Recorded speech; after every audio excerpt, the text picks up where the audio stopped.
Hello everyone, welcome back to Diksha Karnataka YouTube channel, and here I am help you to achieve 30 out of 30 in your practical exams. So all the secret tips, tricks and details I am going to share here.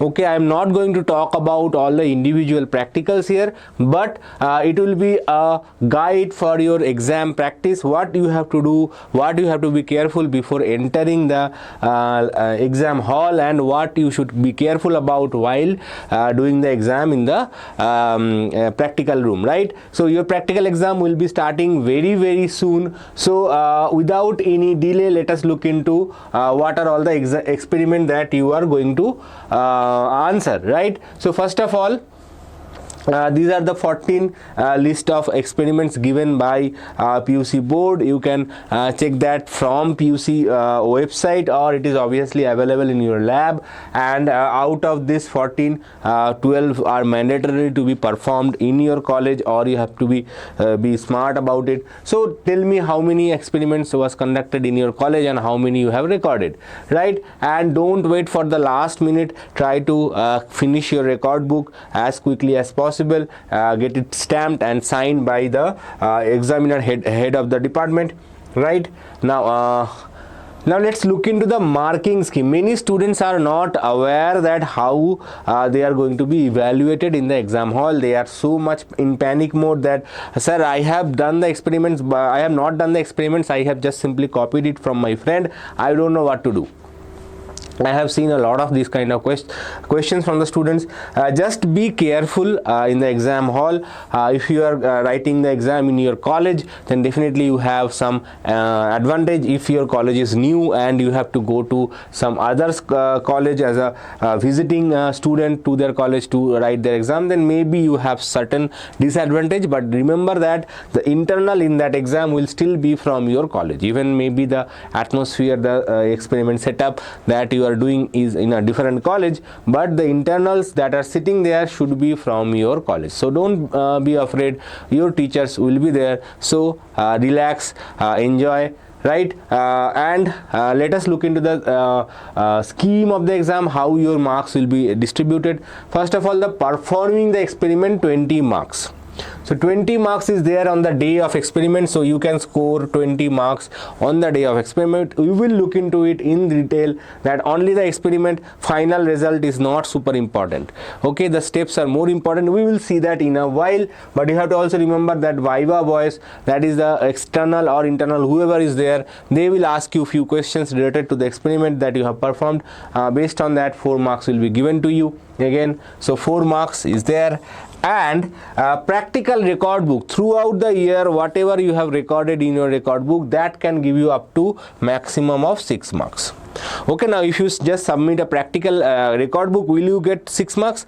You have recorded, say you have recorded only 5 experiments, or you have recorded only say 10 experiments. How much marks you will get? Will you get full 6 marks any case? So let's see in detail how many marks you can score.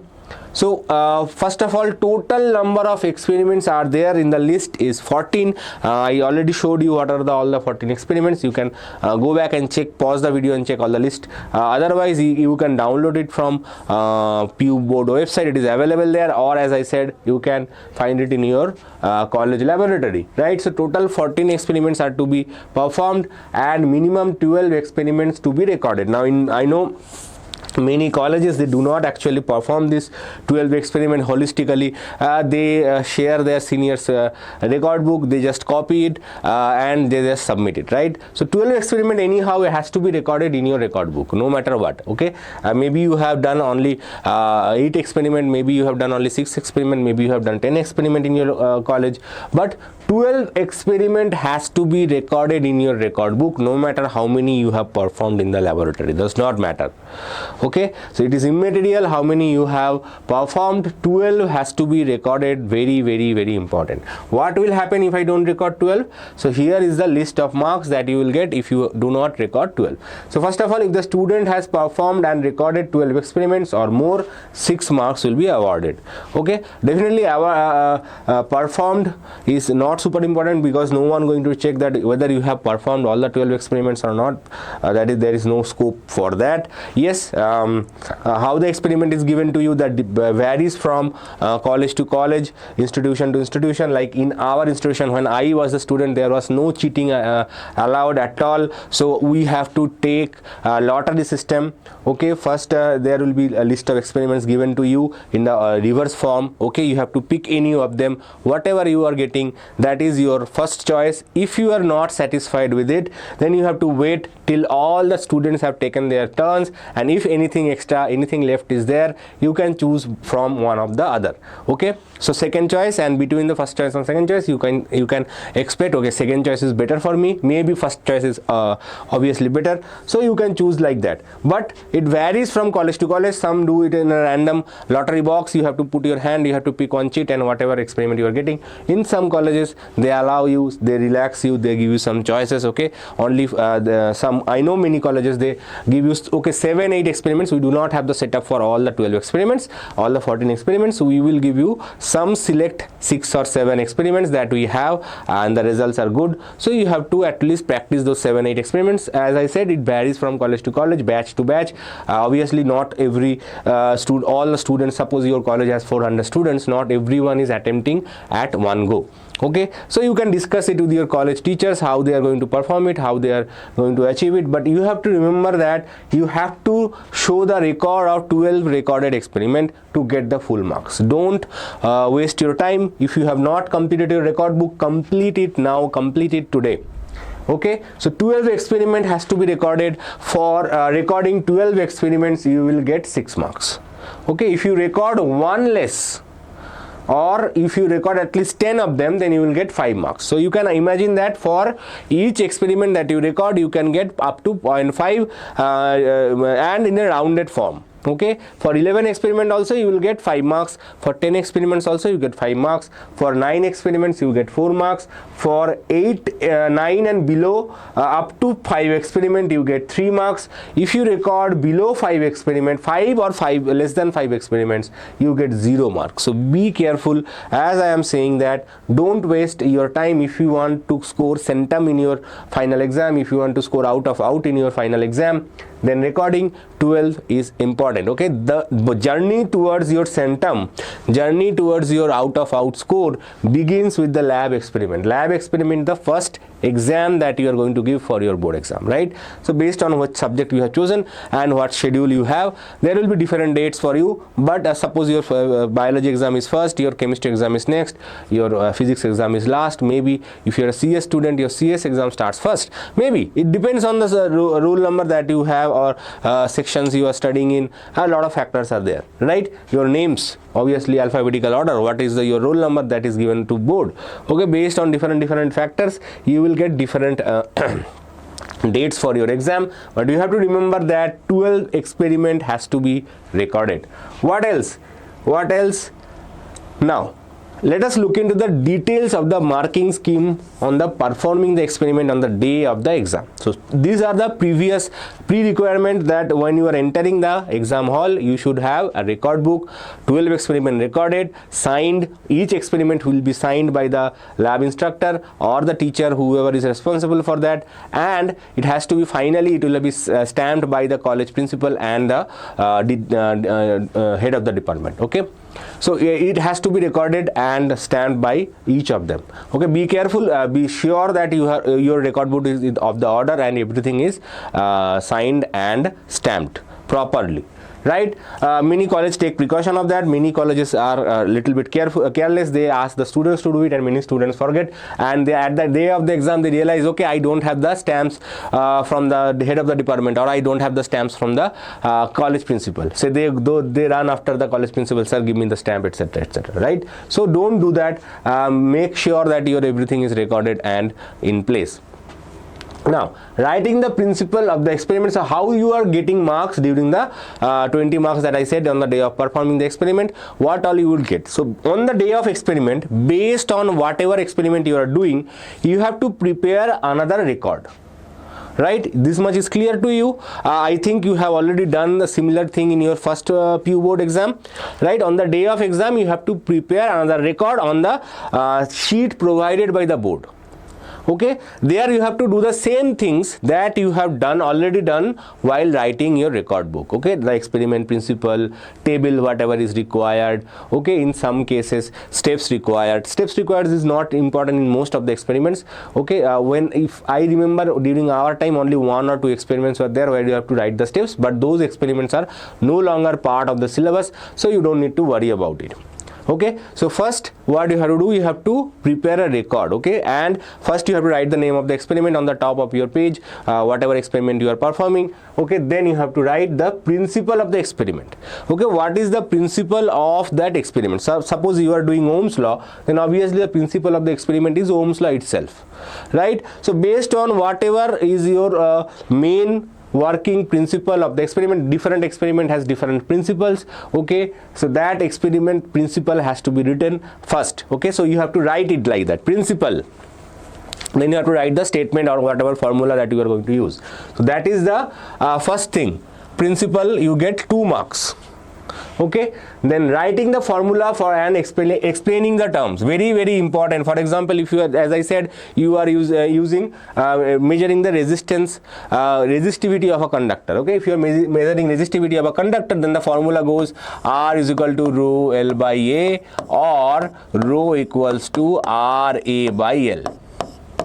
Okay, first you have to measure the resistance, and from there you have to measure the length, you have to measure the area of the conductor. Sometimes some values are given. Okay, based on that you have to find the resistivity of the conductor, right? That is the experiment, right? So this is the formula. Here you have to write the formula and you have to explain the terms. Okay, rho is the resistivity, R is the resistance of the conductor, A is the area of the conductor, L is the length of the conductor, right? So everything you have to write the formula and explain the term. So both you get 1 mark. So writing the formula you get 1 mark, explaining the term you get 1 mark. Okay, writing the diagram, figure, circuit with leveling at least 2 parts. Okay, so whenever you are drawing some circuit, suppose for example the example I have given, you have to draw the circuit diagram, right? In some cases you have to draw some diagram. Okay, whatever diagram you are drawing, so diagram has to be drawn and then you have to label it. Okay, suppose you are using resistance, then you have to mention R. Okay, then in the diagram if possible you have to label it, right? R refers to resistance. Or if you have explained this in the part 2, then you may just need to mark R, battery, like that. So everything has to be explained properly. Writing the tabular column observation pattern. Okay, so you have to prepare a observation table, right? We know that observation table, so observation table has to be perfect. So writing the observation table you get another 2 marks. Okay, now constructing the experiment, set up the circuit, etc., that will be 3 marks. So once you are given the materials, the teacher, whoever is there available to you, lab instructor, whoever is there, he will provide you the materials and then you have to construct the circuit. Now I know in many colleges they already get the constructed circuit itself, but in if they follow the structure properly, if it is being followed by external invigilator, whoever is external, he insists that no students has to perform it. It varies from college to college. Okay, depends on college to college, but be sure that your circuit is completed. Okay, if your circuit setup, if you are doing some optics experiment, then your setup has to be perfected by you. Okay, based on that you get another 3 marks. Now these are the these parts are slightly based, it is already you will get this 3 marks is very much scoreable. You will get full marks for that most of the cases. Okay, performing the experiment and entering the readings onto the tabular column observation pattern. So only writing the table correctly you will get 2 marks. Now entering the data into the table you get another 4 marks. So 6 marks is actually for the filling up the table. So if you write the table, sometimes what happens, you are doing experiment for say resistivity and you have written the table for PN junction diode. So student, I know many students, they just open something and they have some cheats and they just copy it without thinking, without rationalizing.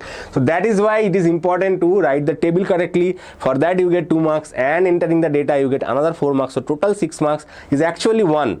Okay, you cannot think that these two are separated. Okay, everything is performed, and also the data, once you enter the data, first data, we have to sign it from the invigilator. They have to verify it. Okay, you are doing the experiment properly, whether your data is correct or not.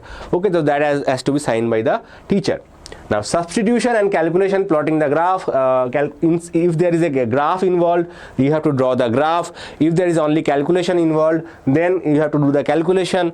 Okay, and based on that you will get another 3 marks. So 3 marks is there for calculation and plotting the graph. Okay, now some cases only graph is sufficient, you don't need to do anything else. For example, PN junction diode, you just need to draw the graph, right? That is the end result, right? You don't have to do anything else. And result with unit, in case there is a result and unit is involved, then you will get 2 marks. Okay, so if there is for example PN junction diode, you don't have any result there, right? You just need to draw the graph. And if they ask you dynamic resistance is not part of your syllabus, theory syllabus, so maybe they will not ask you dynamic resistance. Okay, only plot according to the statement of the experiment. It says this plot PN junction graph, right? So forward bias, reverse bias, you have to draw it. Okay, now drawing the graph and calculation, for that if there is no calculation involved, you will get full marks. If the calculation is involved and graph is involved, you will get 3 marks plus 2 marks for the final results. So even if your final result is not matching, okay, even if you have done some experiment, but you have done the experiment, but the result is completely different from whatever you are expecting. Okay, I am just giving you one example. So in your first PU, you have done the experiment with the measurement of the gravitational acceleration, right, G. Okay, and you are expecting G to be 9.8 around. Okay, and up to 10 there is some the tolerance is accepted, obviously. Okay, so any tolerance up to say 10 is acceptable. Okay, 10.1, it's fine. Okay, but suppose after performing entire experiment you found a value say 100. That means you have done something wrong, some calculation wrong. You have to check it. Okay, so but if your process and steps are correct, even if you get 100 result, okay, you will only lose 2 marks. Be careful. They might deduct some marks from the table because you have recorded some wrong data. So they might deduct 1 mark from the table as well. But maximum you can lose maybe 3 marks.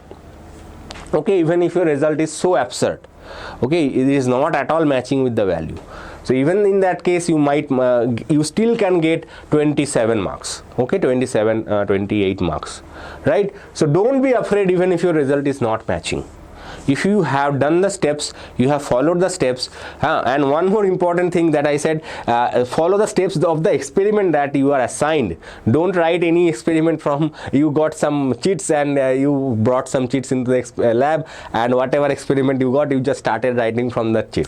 So don't do that. Okay, I know many colleges don't mind that they just allow the whatever experiment you want, you can write that. Okay, but obviously it is not good. Right, now tell me in your college how it is going to be performed. I know they have already announced how it is going to be performed, so just let me know in the comment. Okay, now what is important while recording? Okay, when you are recording, if it is just a calculative answer, okay, you have to do some calculation and find the final result. Okay, in that case you have to take at least 3 trials to be taken in case of finding a mean value. So if you are finding some mean value, for example, you measuring the length and you are trying to find the mean length, so in that case you have to take at least 3 measurements to find the mean length. Okay, similarly if you are trying to find the mean resistance, say, so in that case you have to take at least 3 measurements to find the mean resistance. Okay, so any mean value you are calculating, then minimum 3 results has to be taken. one value is not acceptable. And in case if you are drawing a graph, mean value is not important in this case. If you are, suppose you are only drawing a graph, in that case at least 5 reading has to be done, 5 points has to be taken to draw the graph. Okay, less than 5 points will not be accepted. So these are the important things that you need to know. If you do not do this, then your entire table marks, entire experiment calculation marks you will lose. Okay, so then in that case the loss will be very high. So whenever in that experiment demands that, okay, in this case you have to take you have to take a mean value, okay, you have to use a mean value, okay, or you are measuring something and the final results you have to use mean value. Now, one single measurement is not sufficient. You have to take the same measurement 3 times. And I know many students, what they will do, they will just okay, suppose you they first measurement they got 10, okay, and the next they will write, okay, 10.1 and maybe 9.9, based on the fact that, okay, they think that this is the 10 value is correct. Okay, and if you know, okay, 10 value is correct, this is a good way to bypass. Okay, this is a good approximation, but the teachers will know as soon as they will see it. Okay, teachers will know, okay, 10 value is what they are assuming the correct value, so based on that they have done it. Okay, better slightly wrong value is acceptable rather than this. So what you can do, if you just don't want to do anything else, okay, just do the experiment once more, maybe 10.5 and say another 10.1 is better, is more acceptable than the value I shown. Okay, this is more acceptable by a teacher because he will know, okay, maybe he has done some mistake here, okay, he has done corrected it, this is almost okay. Okay, so this is how they will measure it. Okay, and obviously if it involves a decimal point, it cannot be exactly perfect value, it has to have some decimal value. Okay, remember that. Okay, it has to have some decimal value, maybe 2. Okay, it is impossible to find exact 10. Sometimes it's possible, but most of the cases there has to be have some decimal value. So this is a way to approximate the value if you don't want to do the same experiment again and again. You have to find the mean value, so you have to do it like this. Okay, so these are the tricks, these are the tips. I know many colleges also teach you like that, but these are the common things. But you have to remember that for mean value, don't just take one value and you forget the other 3 values. You have to take 3 values to for finding the mean and 5 readings to draw a graph. These are the very, very important steps to remember. Now, another very common question I receive from the students are, what happened in the Viva-voce exam? Okay, it will be very tough or no? So Viva-voce is relatively easy. If your internal is taking, generally they ask easier question. If the external is taking and external is tough, then in that case he might ask some questions, difficult questions. But remember that your Viva-voce questions will be asked from the experiment that you have performed. Okay, 4 questions must be asked and each question carries 1 mark. So remember that 4 questions. In case you have not been able to answer 1 question, you might lose 1 mark. In case most teachers generally consider it. Okay, and as I said, if the external is very strict, he might deduct marks if you are not able to answer question. Think before answering. Okay, if you are not able to answer, ask the teacher, please let me give me 1 minute, let me think, I will answer. Okay, like that. Okay, don't just stare on the sky, sir, don't do that. Okay, ask the teacher politely that, sir, give me some time, close your eyes, you know the answer, you know what is the question demands from you, what the teacher demands from you. So you just close your eyes, think for 1 or 2 minutes, then you can answer. Okay, and be calm. Okay, don't get too excited or don't get too anxious. Okay, I know many students, even though they know the answer, they try to hurry it, they are in super excited mode and they lost the answer. So be calm, stay calm. Okay, calmness is important in the lab. Okay, that's what is being tested for as well. Okay, how calm and collectively you can handle the situation.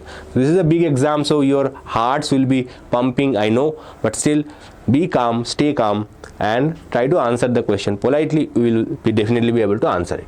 The questions in the Viva-voce should be simple, direct, and related to the experiment to be performed by the student. So Viva-voce will be, it can be after your exam is over, or it can be in between your exam. The teacher generally comes to you, or they will call you, and in between your experiment they will answer, you have to answer the questions, right? So obviously it gives you the sense that it will be simple, so no difficult questions can be asked. Question will be simple. So why you have connected this, why you are taking this data, why what is the meaning of this? So they will ask you simple questions based on the experiment that you are going to do. Okay. Now there is some student asked me, sir, give me some sample Viva-voce question. There is no sample Viva-voce question. The board had one sample question, but that was long back, and no one follows it. No examiner, no teacher generally follows it. Okay, but you should remember that Viva-voce questions are not difficult. They are easy, and the teacher can ask anything, everything, but it should be simple. So that is the main thing. Question should be simple. Okay, and you have to think and answer. Okay, they may generally they ask why you have connected the resistance like this, why you have not connected the resistance like that. So this kind of questions just to trick you. Okay, these are simple but tricky question. So you have to think, okay sir, this is because this is the series connection, so we are measuring the resistance, so it has to be in the series connection. So these are the simple question, simple answers, right? Answer will be simple if you are able to think about that. Okay. Now, if you have liked our videos, don't forget to give it a thumbs up, and obviously share it with your friends. So that we can grow in our subscriber. Our subscribers are not growing, so definitely I request you share with your friends so that all and everyone like you can get benefit from our channel. Thank you for watching.